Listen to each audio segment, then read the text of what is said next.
Bienvenidos a nuestro podcast Historia en Cuarentena, un espacio para revisar, compartir, estudiar y debatir en torno a la historia de Venezuela y la llamada historia universal. Estarán con ustedes Yolimar Gila Mundarain y Luis Fernando Castillo.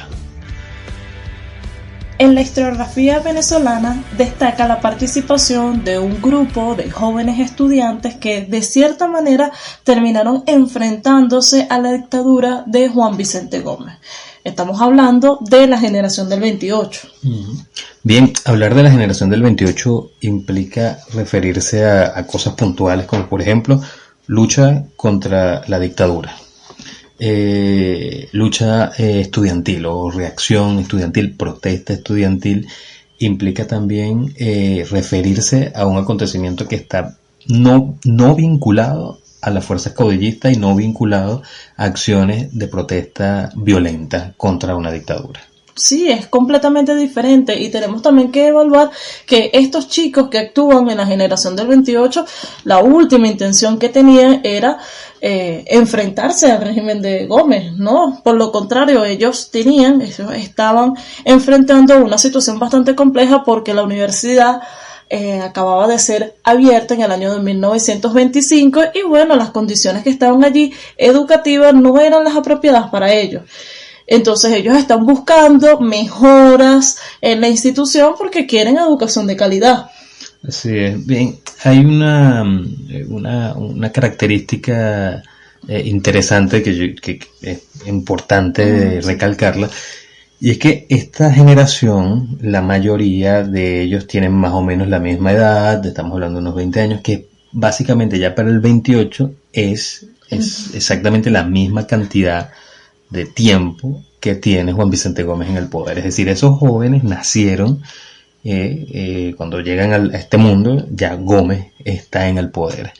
Y en ese momento, cuando tienen la reacción o la necesidad de buscar o de alimentarse culturalmente, en la universidad también está Gómez en el poder. O sea, no conocen otra forma de política, no conocen otra forma de poder, no conocen otra figura dentro del poder.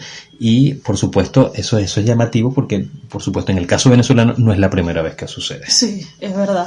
Estos chicos, la edad que tendrían, el más joven tenía 16 años, el que tenía mayor edad 22, es decir, nacieron con el gomecismo, no conocen absolutamente otra cosa. Eso era, y a su vez ellos entienden la estructura de gobierno. Ellos no existe ningún tipo de oposición, por ende su alzamiento o todos los eventos que pasan no tienen una iniciativa política, todo lo contrario, era netamente juvenil, educativa. Eso era lo que ellos decían. Y claro, no la tiene principalmente no porque ellos no quisieran hacerlo, porque cuando uno revisa entonces los discursos de Jovito Villalba, de los discursos de Rómulo Betancourt, vemos que hay algo allí, hay una intención de orden política también. Pero el problema es que no lo quieren hacer porque es riesgoso, es peligroso. Es decir, estos estudiantes no quieren exponerse de esa manera porque saben lo que puede traer como consecuencia, no solamente a ellos, sino también a sus familiares. Hablar de Gómez también es hablar de petróleo, ¿cierto? Y el petróleo generó en Venezuela una clase media que era desconocida para el siglo XIX. Y son los hijos de esta clase media, una nueva clase social que se crea aquí en Venezuela, quienes participan en esta generación del 28. Son los hijos de esta clase social los que están allí. ¿Cuáles son sus exigencias? Bueno, mejora a la educación. Ellos sienten la necesidad de mejorar su educación. Eso era principalmente eso, y a su vez aprovechan que se acercan unos carnavales. ¿Y cuál era el objetivo de esa celebración? Bueno, eran básicamente dos. Primero, ellos querían crear una biblioteca. Eso era lo que... ¿Por qué? Porque como la universidad estuvo cerrada por tanto tiempo, ellos no tenían los medios para tener una educación de calidad, para leer. Ellos no conocían nada de eso, no tenían biblioteca. Y a su vez, ellos veían que algunos compañeros que venían del interior del país no tenían dónde quedarse. Ellos vivían, cuando venían a estudiar, se quedaban en unas pensiones de mala muerte, y ellos quisieron reunir un fondo para poder crear un lugar para que estos estudiantes, estos compañeros se pudiesen quedar allí. Esos eran los objetivos primordiales de esta generación del 28, de este encuentro estudiantil. Claro, hay una cosa importante allí, o sea, buscar espacios para los que vienen también del interior, porque cuando revisamos no todos son de Caracas. Van a haber figuras, por ejemplo, de Nueva Esparta, figuras de las afueras de la ciudad, Guarena, Guatire, es decir, una gran cantidad de estudiantes que quizás tienen el sueño, la idea de la formación, de ese enriquecimiento cultural que la universidad, en las condiciones en las que se encuentra, quizás se las puede ofrecer de una manera un poco, vamos a decir, no a plenitud. Y en ese sentido hay esa preocupación, y por ello vamos a ver que van a ir formando, creando, fundando una serie vamos a decir, de órganos divulgativos donde ellos también van a poder expresarse. Entonces aparecen estas revistas que ellos van a fundar, la universidad y la revista Válvula. Pero antes de avanzar con un poco más sobre lo que va a significar esa semana del estudiante y todo lo que generó y las reacciones del gomecismo, puntualizar un par de cosas allí con respecto al contexto histórico. Perfecto. En primer lugar, ¿quién gobierna? O sea, y de qué manera lo hace. Y ahí encontramos, por supuesto, la figura de Juan Vicente Gómez, que ya había llegado al poder a partir de 1908, desbancando a Cipriano Castro, que a su vez ambos habían llegado al poder, a la capital, en 1899, con la Revolución Liberal Restauradora, que terminaba derrocando a Ignacio Andrade. Particularmente, el caso de Gómez es interesante porque, a diferencia de otros caudillos, podemos ver a Gómez todavía como un caudillo, quizás como una especie de contradicción histórica, porque es un caudillo que termina aplastando o eliminando o extinguiendo al caudillismo. Sí. Pero actúa como un caudillo, es decir, asume el control total. Ahora, ¿qué sucede acá? La figura de Gómez va a tener, o el gomecismo comprendido, va a tener una serie de elementos que lo van a favorecer. Como por ejemplo, el ascenso o la eclosión de la Primera Guerra Mundial, sí, que por supuesto evita que a Venezuela pueda llegar armamento para esa disidencia o para esa oposición armada, para esos caudillos todavía trasnochados que pudiesen enfrentarse a Juan Vicente Gómez. Luego, por supuesto, el descubrimiento, la explosión, los reventones petroleros, que en cierta medida también los va a apoyar. Y por supuesto el establecimiento y ordenación o articulación de la fuerza militar, que es un brazo, es el real brazo del poder del gomecismo. Sí, y que también tienes que tomar en cuenta que para la sociedad Gómez es represión, es miedo, es tortura. Y eso trasciende a través del tiempo, va pasando de generación en generación, y la poca oposición se va a ir al exilio. Solamente existía para la oposición dos opciones: cárcel y exilio. Y el exilio era lo mejor de los casos. Entonces, ante este escenario, ya para después de los años 20, no existía oposición, no existía absolutamente nadie que quisiera enfrentarse al régimen de Juan Vicente Gómez. Sí, los primeros que fueron a parar a las cárceles, por supuesto, fueron los mismos, los castristas, quienes en su momento apoyaron de forma efectiva a Cipriano Castro, terminaron en prisión. Algunos, incluso Gómez luego va a ir depurando su propia fuerza política, va a ir organizando mejor los hombres que van a estar a su alrededor, y incluso va organizando también no lo organiza él, por supuesto, pero da el espacio para que eso ocurra. Y viene, por supuesto, una organización en torno al pensamiento político que incluso va a justificar al propio Gómez en cierta medida. El positivismo se entroniza como una corriente filosófica, como una corriente de orden incluso política, metodológica incluso, que va a permear no solamente la universidad, sino también el ejercicio político en Venezuela, y que va a terminar explicando una serie de cuestiones. Aparece, por supuesto, el denominado gendarme necesario, que está personificado claramente en Juan Vicente Gómez, un tipo de fuerza, un tipo que maneja que controla la violencia, y por supuesto viene como a poner orden en un país que pareciera que históricamente, que en su ADN es revoltoso, es belicoso. Sí, pero bueno, vamos a ir a lo que pasó. ¿Qué fue lo que pasó? Primero tenemos que ir al año de 1917.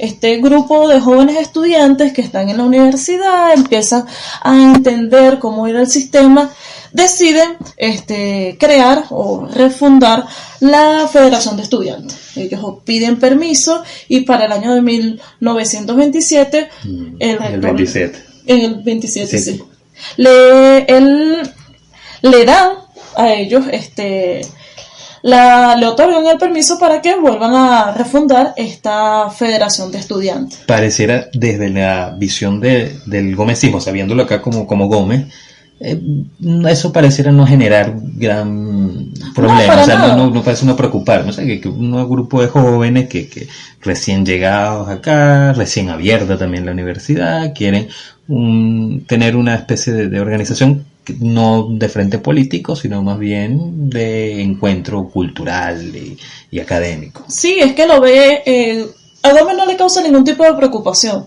Son chicos que quieren estudiar y que están buscando la forma, como en toda universidad, de mejorar las condiciones. Y no lo ve para nada negativo, incluso le otorga el beneficio para que creen esa federación de estudiantes. Y bueno, este grupo, ya acercándose del año de 1928, deciden y piden también permiso al rector convenir o aprobar un carnaval para obtener recursos. Eso era lo que ellos querían. Y bueno, la semana se va a dar desde el día 6 de febrero hasta el día 12. Esa era la semana de los estudiantes. ¿Qué querían hacer ellos allí? Bueno, realizaron una organización en donde primero quisieron hacer un desfile el primer día, un desfile desde la universidad hasta el Panteón Nacional.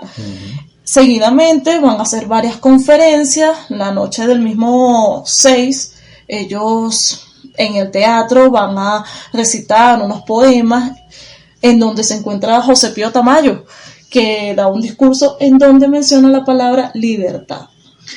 Hay una cosa llamativa allí que es importante, que es la figura del Panteón Nacional y la figura de Bolívar.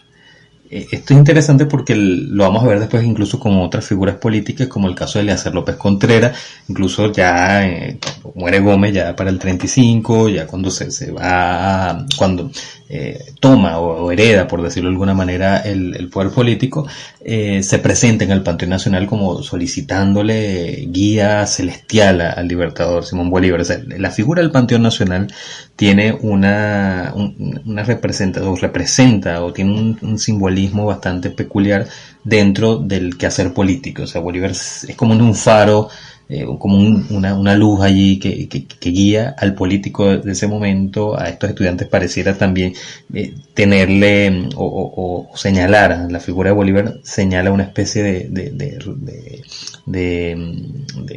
figura clave o de figura que los va a guiar o que los va un mentor. Sí, tiene una representación muy importante, simbólica importantísima, la efigie del libertador Simón Bolívar, por supuesto representado en el Panteón Nacional,